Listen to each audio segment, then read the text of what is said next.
ازاي تكوني عارفه ان اختك جايه النهارده وبتعشق محشي البتنجان والكوسه من ايدك؟ لا ده انت لازم تقومي وتعمليه حالا. ويا سلام بقى لو مع بطايه جميله كده متحمره بالزبده واللبن، حاجه عظمه. هي الاخت ليها ايه عند اختها غير ان هي تدلعها وتعمل لها الاكله اللي بتحبها؟ بس قبل ما نبدا الفيديو ما تنسوش تعملوا لي لايك وشير ومتابعه وكملوا الفيديو للاخر. يلا بينا نشوف هنعمل الجبروت ده ازاي.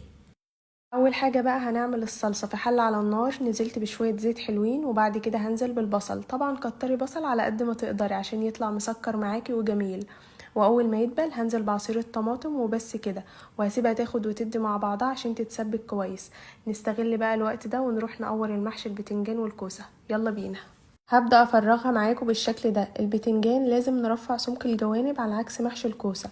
بجد محشي البتنجان من احسن المحاشي المفضلة بالنسبة لي، وكمان هنعمله تركاية كده هتعلي الطعم جدا جدا. كده خلاص خلصته وغسلته كله وحطيته كمان في مية وملح، وعملت الكوسة وشرحتها من بره كده بالسكينة، ودي اختياري زي ما تحبوا طبعا. بعد كده هحمر البتنجان في زيت على نار متوسطة. هنزل بالبتنجان يا دوبك يدبل على خفيف كده، هقلبه على الناحية التانية. بجد يا جماعة التركية دي بتخلي طعمه حلو جدا جدا. وبس كده وهطلعه من الزيت، وطبعا بحطه في مصفى عشان يصفي الزيوت اللي فيه.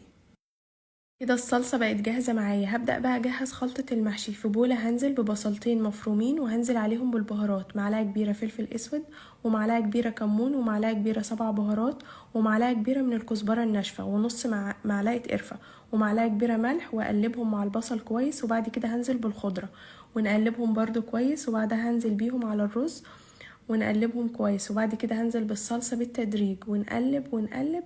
واخر حاجة بقى بضيفها معاكم معلقتين كبار قشطة بلدي. دي بقى بتودي طعم المحشي في حتة تانية خالص. وبس كده هبدأ احشي معاكم محشي البتنجان والكوسة.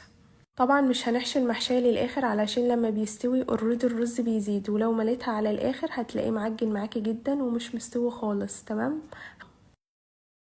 هحشي الكوسة بنفس الطريقة بس مش بكتر رز برضه عشان ما تكونش مكتومة، وهعمل معاكم كام واحدة. وبعد ما اخلص هبدأ ارصه في صينية. انا بحب اعمله في الصينية جدا. انتوا طبعا دي حاجة ترجع لكم، تعملوه في صينية عادي تعملوه في حلة عادي. كده كده الطعم هو بيبقى طعمه حلو وجميل في الحالتين، سواء في الحلة او في الصينية.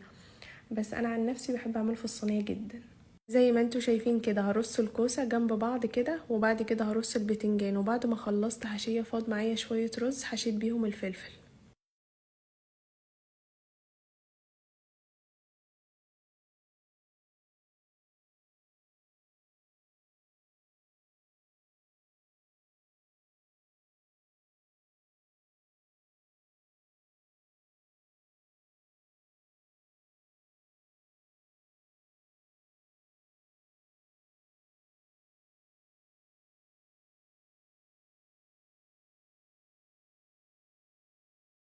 وبعد كده هنزل عليه بالشوربه. يا دوبك الشوربه توصل لنص مستوى الكوسه. بكون طبعا حاطه الملح ومظبوط، وحاطه البهارات وكل حاجه تمام. وبعد كده بدخلها الفرن على درجه حراره عاليه لحد ما يغلى ويتشرب الشوربه. بهدي النار واسيبه يستوي لمده ساعه، ساعه ونص كده. وبعد ما يستوي هفتح عليه الشوايه ياخد لون من فوق. وبس كده. ايه الجمال ده! بجد خطير وطعمه تحفه. بجد بجد الطريقة دي حلوة جدا. انا والله بعمل عظمة يا جماعة. لازم تجربوه بالطريقة دي، تحفة. والبط انا محمراه بالزبدة واللبن وعملته معاكم قبل كده. ما تنسوش تكتبوا لي رأيكم في الكومنتات لانه بيفرق معايا جدا، واعملوا لي لايك وشير.